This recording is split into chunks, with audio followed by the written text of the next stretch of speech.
Bill Gates said, "I will always choose a lazy person to do a difficult job because a lazy person will find an easy way to do it." What's a real-life example of this? I was working as a stock boy in a supermarket, and when we had to fill the milk cooler, people would bust open a 12-pack of milk cartons and put them in one by one. On my first day, I just placed the 12-pack in the cooler and cut the plastic off on one side with my box cutter and yanked it from under it, and the look of the store manager and the other employee who was training me was pure bewilderment. From that day on, everyone did it my way. Start of lockdown, my 9-year-old son was having worksheets emailed to complete at home. One day, left him at the laptop doing his math while I made some dinner with my 3-year-old daughter. Walked into the living room with his dinner to find him asking Alexa all of his math questions. Worked as a laborer at a nursery one summer. Daily tasks included manually watering 15,000 plants each day. Put together a back of the napkin plan to build an irrigation system and spent the next few weeks building it with some money from the boss. That system is still running 15 years later and does all the work now. I did automate myself out of the job and had to find another eventually. A couple of years later, got my engineering degree. I'm convinced engineers are inherently lazy people that will spend a disproportionate effort to make things easier. My brother-in-law spent a whole summer trying to figure out how to fix his sagging deck at the lake, which he could in theory crawl under and jack it up. Bruh. It would have been a tunneling project. It's a 60 by 60 area, all long 2 by 6 boards. Massive. I sat there long enough with enough beers in me to come up with the idea of just cutting a square out of the sagging area about 3 foot x 3 feet, jacking it up, then rescrewing down the boards. He paints the thing every spring with a roller anyhow, so it's not like the square cut shows up. He thought I was a genius. I was just lazy. We had to hold a thermometer in water in chemistry class. It probably was only a 20-minute experiment, but your arms get tired after a couple minutes and you can't let the thermometer touch the bottom of the pan or it won't get an accurate reading. So instead of sucking it up and just holding the thermometer, my lab partner built a contraption out of lab books and paper clips to somehow hold the thermometer in the water without it touching bottom. It was the stupidest looking thing you would ever see in a lab class, and our professor even walked over and said, "If it looks stupid, sounds stupid, but it works, then it isn't stupid." My lab partner and I joked that he wasn't talking about the contraption but the intellect of my lab partner. I had a math teacher that actively encouraged his students to be as lazy as possible, defining lazy as actively searching for ways to do as minimal work as possible. Bruh. His logic was that the way math is now, it could always be simplified and still work the same. Someone just needs to be lazy enough to find that. I was a paid intern at a large company for one summer back home from college. My work 95% consisted of using SAP, import to Excel, clean data and generate reports. In the February 1st weeks after getting the hang of my responsibilities, writing all the Excel formulas needed, and basically automating 99% of my work, I was chilling. I went from actually working from 9 to 5 to maybe 1 hour tops a day. Finding, importing, cleaning, and reporting usually took hours, but with all the formulas it took 2 minutes of clicking. I then helped the other cool intern get his S-word set up so we could both just chill. We could take 2-hour lunches, paid for by the company, and nobody said anything because we were just getting so much more done than the other interns. Of course, I helped with special tasks when asked, but those were simple 20-minute tasks building something in Excel. Overall, was the easiest stress-less internship of my life. The clerk was asked to bring 145 white papers into the office. He didn't want to count the papers manually, so he printed 145 blank sheets and took them in. One of my favorite examples is Andy Kim. And I'd like to preface this by saying that I don't think Kim is lazy so much as a genius. Andrew Youngkin was a singer, songwriter who became famous under the stage name Andy Kim. He achieved success writing songs for bands like the Archies, possibly most notably, Sugar, Sugar. After his success he coasted for a while until his record label dropped him for lack of output. At that point he created his own label and cranked out hits like Rock Me Gently. When they saw this, the big record labels then bought his label under the assumption that they would then profit from the songs he wrote and performed. He then very shortly stopped writing songs and largely lived off the sale of his label. Work smarter, not harder. It took me like 3 months, but I automated a data pipeline to extract data, clean it up, and spit it out in an Excel or PDF format to one of our clients. I walked over to shoot the S word with the lady who handles my client and gives me tasks, and she told me we make 40K off them every month for that automated job. Frack, I need to go start my own business. When I was in college, I had a job at an Italian fast food place with a reputation for its breadsticks. They came in frozen and needed a bit to thaw, so we'd take a giant 3x4-foot aluminum baking sheet, spread them out in a single layer with no spaces and cover it with a plastic bag, then leave it sit in the walk-in overnight. The next day you'd have to get a pair of tongs and move each stick to a new tray, turning them over, then cover the new tray with the bag and let them sit on racks for a couple of hours before brushing on the garlic butter sauce. This was tedious enough that you'd usually be ready to brush the butter on the first tray as soon as you turned the last tray. I was given this task for the first time one morning and just did not want to deal with it. I realized if I put the second tray upside down on top of the first one then turned it over and took the first tray out, I got the same results. Blew the boss's mind when I did the 3-hour job in about 15 minutes. I was given a 5 cents per hour raise. An older company had a person dedicated to data entry, which boiled down to copying and pasting portions of data from text files into spreadsheet and formatting into a report. The person originally doing this job spent a full 40+ hours/week doing it, but was not very computer literate. When they retired, the company hired someone with actual skills. The new hire convinced management to let her work remotely after getting up to speed on the job. The first week at home was spent automating the entire job. The remainder of their multi-year tenure with the company was spent doing whatever they wanted to save the 10 to 15 minutes weekly to run their program and to answer the odd email here and there. All while getting paid full salary and benefits. They had to add in a few errors now and then to make it seem realistic. I worked goods for an aircraft manufacturer as a summer job at university. Parts would arrive, we'd open them and key in all the details into a terminal. That bit was long-winded. I discovered the terminal keyboard has assignable shortcuts and set up a bunch of them for all the boilerplate such that keying in an item was about 6 keystrokes.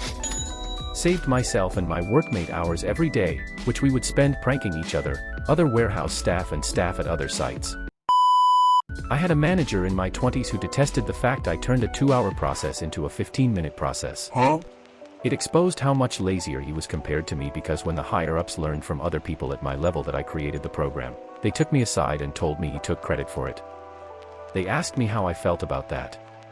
I told them what decisions they make regarding the manager's character is their decision.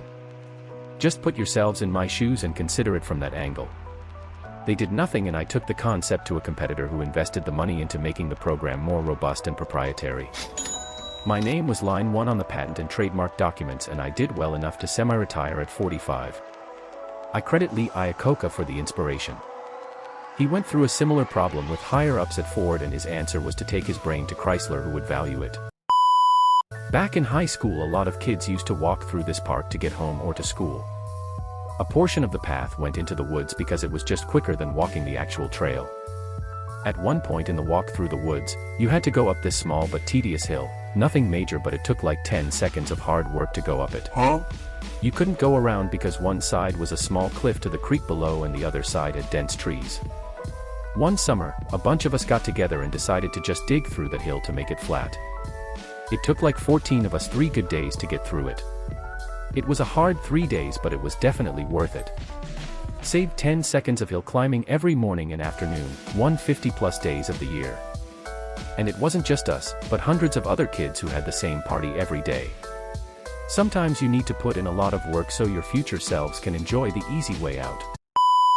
I was invited to my friend's yearly apple picking. It was a full day of apples and kids and filling a truck for cider. I'm lazy and suggested we make the process more efficient with tarps on the ground. We managed in 2 hours what historically took all day. We didn't even get to the picnic lunch. Essentially, I ruined apple picking. At work, I go through parts and apply 2 different kinds of tape and 2 different kinds of weave. I have finally got the rhythm down and now I do each part individually and apply everything at once. Everyone else goes through an entire order, just applying tape, then goes through it again to do the weave. I asked to use the big table in the back of the shop, and just put all the tape and weave tools there. And do the parts all at once. The normal rate for an 8-hour shift is 1,200, but I can manage 1,800 in a day, going at a nice steady pace. I knew a guy who had a low-level data reporting job. He had several daily/weekly work responsibilities, including a bunch of reports that needed quite a bit of tweaking from raw data to finished product. But like I said, low level. We didn't find out until way later, but he had set up macros for each of his major responsibilities where he could. Once set up, he'd just run the macros to do his work, but then he'd smartly hold off on delivering the reports until just a little before the deadlines. He'd hit every assignment and was seen as reliable. He also would complain about the workload so people would leave him with that work. I doubt he did a full hour of work a day after he set up what he did. Eventually he left the job for one with better pay. But wow, did he work lazy. Also, he was smart not to reveal until the end, because if he told them about it, he would have gotten a pat on the back and would have been given a whole other workload, on top of maintaining those macros. Bruh. Dude milked the job, not the other way around.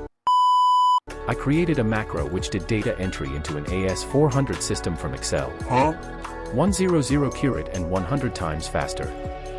I never gave this information up. It saved me so many hours. I kept it quiet. Near the end of my career there I started helping co-workers, and productivity went through the roof.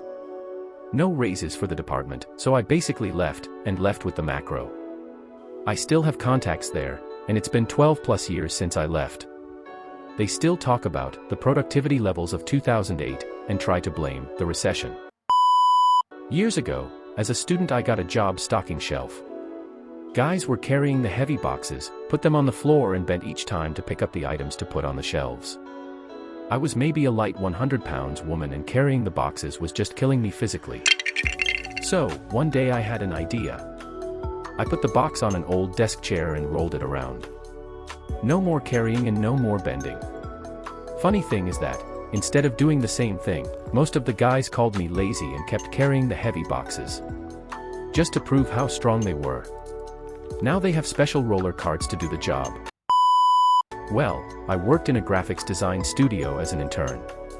They mostly had me practice and do some basic stuff their head designers were too busy to do. One was a real estate ad. It had a few basic templates, but it was all kind of scatterbrained. I would spend 5 to 10 minutes trying to find the right layer for all the pictures and had to mess with way too much. So, I made copies of the files, and made one for each template. I labeled everything, made it so the images on top of each other wouldn't clip into the lower ones like the previous did. So on. You could be in and out of the template in 2 to 3 minutes. Showed my boss the difference, and he had this face of, well, S-word. Huh? He said the next day that if I was a graduate he'd hire me, because I was better than the people sending applications in. In short, I made the overly complicated thing the opposite, and my boss was actually sad he couldn't hire me. I'm doing it right now, automated data cleaning in Python. My coworkers don't know about it, so something that takes me 10 minutes at most takes them 2 hours. Bruh. For everyone who says I should share my code, I have. I even set up a private GitHub space for my team. Some have taken it up, but others, including management, do not like it. I think they feel a little threatened.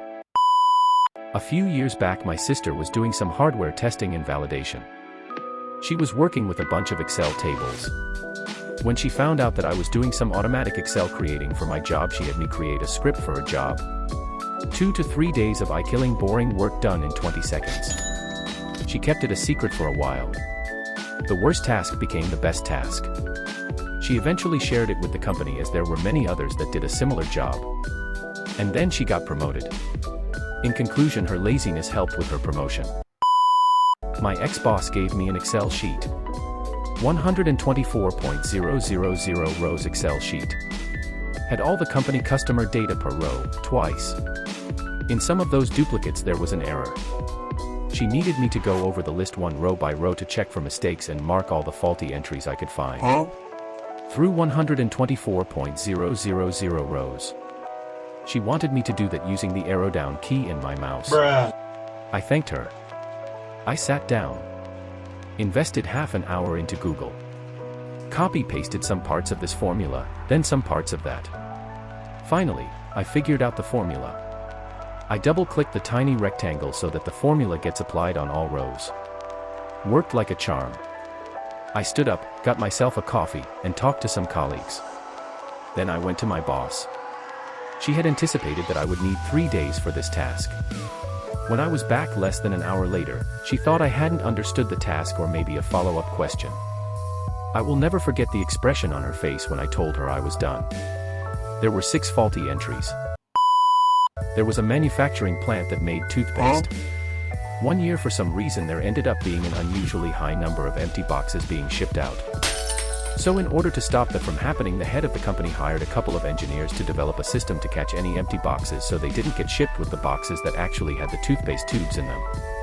The engineers developed a system that if the box weighed below a certain amount, the system would stop and a worker would have to go remove the box and start everything up again. The person in charge loved the idea and implemented it immediately. And right from the get-go, the number of empty boxes shipped dropped to near zero. The head of the company wanted to go see the system in action, so he goes and visits the plant one day and notices a huge fan right by the assembly line. Very confused as it wasn't hot, he asked the plant manager why the fan was there. The plant manager said the workers were tired of stopping what they were doing to remove an empty box, so they just hooked up a fan to blow the empty boxes off the scale before the system recognized it was empty and shut everything off. So, laziness led to a more efficient and cost-effective plan. Every year in the Canadian winter, power lines would fail due to the weight of the snow.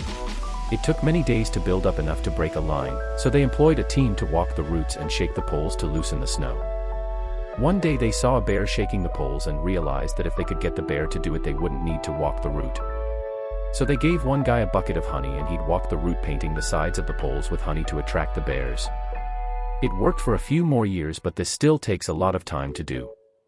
So then they had the idea of flying a helicopter along the route with a trained sniper with honey paintballs that he'd shoot the poles with. Bruh. On its maiden flight, the helicopter passed the lines, and the downdraft blew away all the snow. The flights continue to this day, but without the sniper. Thank you for watching. Please like and subscribe for more.